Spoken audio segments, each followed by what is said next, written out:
బులెటిన్లో మరో breaking news చూస్తున్నాం. నేడు కేబినెట్ సబ్ కమిటీ ముందుకు కులగణన నివేదిక రానుంది. మధ్యాహ్నం 2 గంటలకు ప్లానింగ్ కమిషన్ నివేదిక అందించనుంది.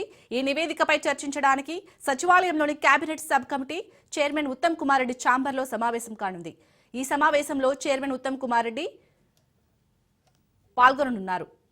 ఈ సమావేశంలో chairman Uttam Kumar Reddy, co chairman Damodar Rajanarasimha, సభ్యులు దుద్దిల శ్రీధర్ బాబు, పొన్నం ప్రభాకర్, సీతక్క హాజరవుతారు. ప్లానింగ్ కమిషన్ నివేదికపై కేబినెట్ సబ్ కమిటీ 2 రోజులు చర్చించి ఆమోదిస్తారు.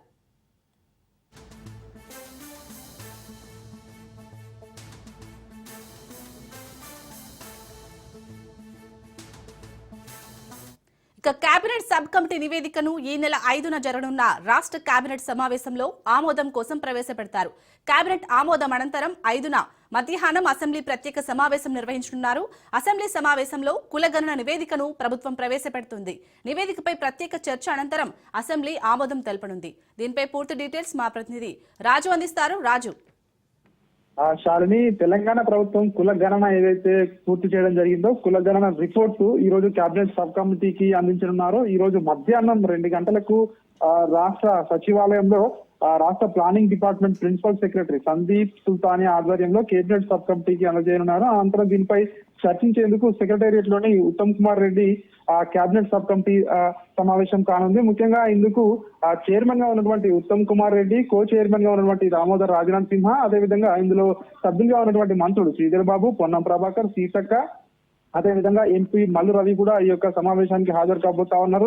ప్లానింగ్ కమిషన్ నివేదికపై కేబినెట్ సబ్ కమిటీ ఈ రోజు, రేపు ఆదివారం, సోమవారం 2 రోజులు కూడా చర్చించి దానికి ఆమోదం కూడా తెలుపనున్నట్టుగా కూడా తెలుస్తా ఉంది. ఆమోదం తెలిపిన తర్వాత ఈ నెల 5వ తేదీన ఉదయం కేబినెట్ సమావేశం నిర్వహించనున్నారు. ఆ కేబినెట్ లో దీన్ని కేబినెట్ ఆమోదించిన తర్వాత అదే రోజు సాయంత్రం అంటే మధ్యాహ్నం తర్వాత ప్రత్యేక అసెంబ్లీ సెషన్స్ కూడా అసెంబ్లీ సెషన్ లో ఈ యొక్క కుల గణన రిపోర్ట్ ను ప్రవేశపెట్టి ఆమోదించబోతా ఉన్నారు. దీనికి సంబంధించి ఇప్పటికే అధికారులు ఏర్పాటు కూడా చేస్తా ఉన్నట్టుగా కూడా తెలుస్తోంది. ముఖ్యంగా ఏదైతే అసెంబ్లీలో ప్రత్యేక చర్చ అనంతరం అసెంబ్లీ ఆమోదం పొందిన తర్వాత రాష్ట్రంలో స్థానిక సంస్థల ఎన్నికల్లో బీసీ రిజర్వేషన్లు అమలు చేసేందుకు కులగణన ఇప్పటికే చేపట్టామని ప్రభుత్వం చెప్తా ఉంది. ఇప్పటికే ఏదైతే హైకోర్టు సూచన ప్రకారము ముఖ్యంగా సుప్రీంకోర్టు, హైకోర్టు, సుప్రీంకోర్టు కూడా సూచించడం జరిగింది. దీనికి సంబంధించి డెడికేషన్ కమిషన్ వేయాలి, ప్రత్యేకంగా కులగణన చేపట్టాలని అయితే కోర్టు తీర్పుల మేరకే ప్రభుత్వం అయితే ఎక్కడా కూడా న్యాయపరమైన చిక్కులు లేకుండా కూడా కులగణన చేపట్టింది. దీనికి సంబంధించి బీసీ రిజర్వేషన్లను కూడా ఖరారు చేస్తామని చెప్పి కూడా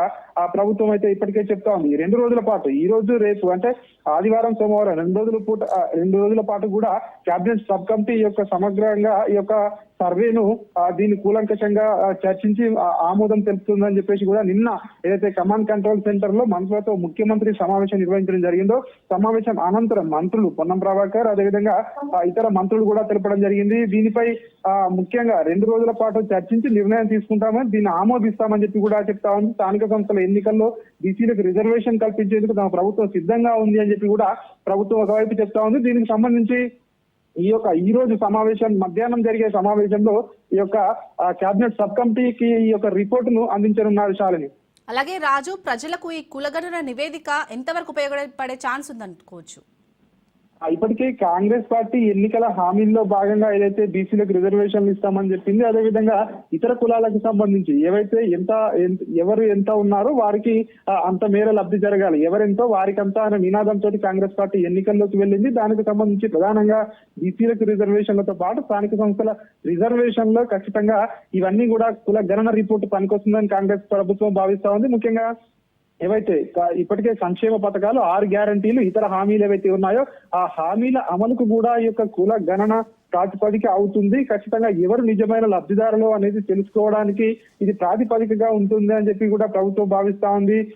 దీంతో పాటు ఇప్పటికే ఏవైతే అమలవుతున్న ఏదైతే పథకాలు ఉన్నాయో ఆ పథకాలను మరింత సమర్థవంతంగా అమలు చేసేందుకు ఖచ్చితంగా ఇది ఆ కుల గణన రిపోర్టు ఉపయోగపడుతుంది. కుల గణన అనేది ఈ యొక్క రాష్ట్రానికి ఎక్స్రే వంటిదని చెప్పేసి కూడా కాంగ్రెస్ పార్టీ ఇప్పటికే గత కొన్ని నెలలుగా కూడా చెప్తున్న పరిస్థితి మనం చూస్తా ఉన్నాం. ఏదైతే ఈ రోజు నుంచి వరుసగా సమావేశాలు నిర్వహించి వాటిని ఆమోదించేందుకు ప్లాన్ చేస్తున్నామని చెప్పేసి కూడా ప్రభుత్వ పెద్దలు చెప్తున్న పరిస్థితి కనిపిస్తా ఉంది.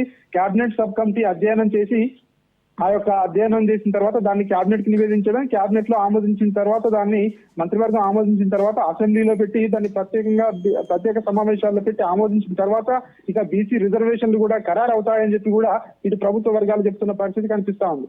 Right, thank you Raju.